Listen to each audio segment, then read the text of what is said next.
যুক্তরাষ্ট্রের হামলার বিষয়ে রুশ প্রেসিডেন্ট ভ্লাদিমির পুতিনের সাহায্য চেয়ে চিঠি দিয়েছেন ইরানের সর্বোচ্চ নেতা আয়াতুল্লাহ আলী খামেনি।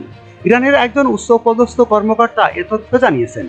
খামেনির দেওয়া চিঠি নিয়ে রাশিয়ায় পৌঁছেছেন ইরানের পররাষ্ট্রমন্ত্রী আব্বাস আরাগচি। ইতিমধ্যেই চিঠিটি রুশ পররাষ্ট্রমন্ত্রী সের্গেই ল্যাভরভের নিকট হস্তান্তর করা হয়েছে বলে জানিয়েছে খবর রয়টার্স। সূত্রের বরাত দিয়ে প্রতিবেদনে বলা হয়, ইরান চায় ইসরায়েল ও মার্কিন হামলার বিরুদ্ধে আরও কিছু করুক পুতিন। যদিও খামেনি কেমন সহায়তার কথা জানিয়েছেন সে বিষয়ে বিস্তারিত কিছু জানায়নি সূত্রটি। এদিকে সোমবার বৈঠকে আব্বাস আরাগচির পুতিন বলেছে, ইরানের বিরুদ্ধে আগ্রাসন ভিত্তিহীন। ক্রেমলিনে আরাগচির সঙ্গে আলোচনার শুরুতেই পুতিন এ মন্তব্য করেন এবং বলেন, ইরানি জনগণকে সাহায্য করতে রাশিয়া প্রস্তুত রয়েছে। ইরানের উপর মার্কিন হামলার নিন্দা করায় পুতিনকে ধন্যবাদ জানিয়ে আরাগচি বলেন, রাশিয়া সঠিক ইতিহাসের পক্ষে অবস্থান নিয়েছেন। এ ঘটনায় ইরানের সর্বোচ্চ নেতা আয়াতুল্লাহ আলী খামেনি ও প্রেসিডেন্ট মাসুদ পেজেশকিয়ানও পুতিনকে শুভেচ্ছা জানিয়েছেন।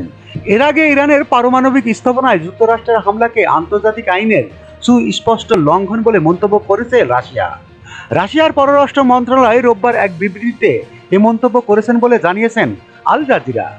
বিবৃতিতে বলা হয়, একটি সার্বভৌম রাষ্ট্রের ভূখণ্ডে ক্ষেপণাস্ত্র ও বোমা হামলা চালানোর এ দায়িত্বজ্ঞানহীন সিদ্ধান্ত।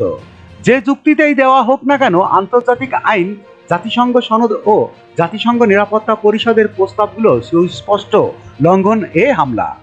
বিবৃতিতে আরও বলা হয়, আমরা আগ্রাসন বন্ধের আহ্বান জানাচ্ছি। চলমান পরিস্থিতিকে রাজনৈতিক ও কূটনৈতিক পথে ফিরিয়ে নেওয়ার উপযুক্ত পরিবেশ তৈরিতে প্রচেষ্টা বাড়ানোর উপর জোর দিচ্ছি।